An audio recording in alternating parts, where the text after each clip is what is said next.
I am out in the garden. I want to tell you about my tarp project over my garden, the mistake I made, why it's not working, so that you can avoid the same mistake too, because it was something I just didn't even think about.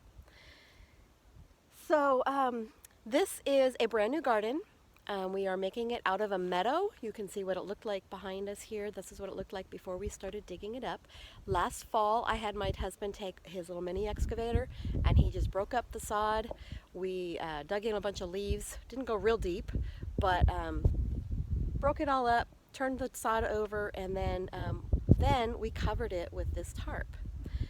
My theory was, and I've seen it done all over the place, so I have a feeling it would have worked, was you cover it, anything that starts to grow is killed because of the tarp, and then you can even in the spring uncover it, break up the surface a little bit, and then sprouts will come up because there's seeds in there, and then you recover it, which kills anything that sprouted, and then you can pull the tarp back again, and then it's ready to plant. So basically what you're trying to do is you're trying to kill the current sod and then kill some of the seeds that are in the dirt. You can actually do the process 2 or 3 times if you want to and if you have the time. But I failed at almost step 1. So no, step 1 was breaking up the sod, and that was good. Step 2 was my tarp. If you will look, you can see, and I'll take some pictures, there is all kinds of grass growing, little chunks of sod all over the place.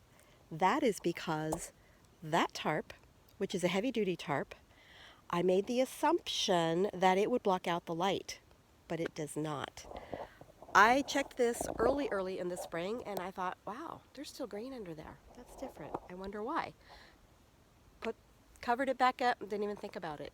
I just pulled it back out the other day, or actually was it yesterday? It was yesterday. And it's all greened up. It's big clunky, you know. It's not a meadow, but there's still lots and lots of grass in there that I'm gonna need to now just go through and pull it out. So it's not the end of the world. What I did was I picked up the edge of that tarp and I kind of looked underneath and I realized, duh, there's still light coming through this tarp. This is a fairly heavy-duty tarp. I really thought it was going to block out the light. Never thought to check it. So there's my tip. If you're going to tarp your garden with the intent of blocking the light so that the things underneath it die, make sure you have a black tarp and double check and make sure that it's not letting any light go through, because if there's light going through, then that's going to grow. It's not going to work. So I hope this was helpful. You guys have a great day, and we'll see you in the next video. Bye.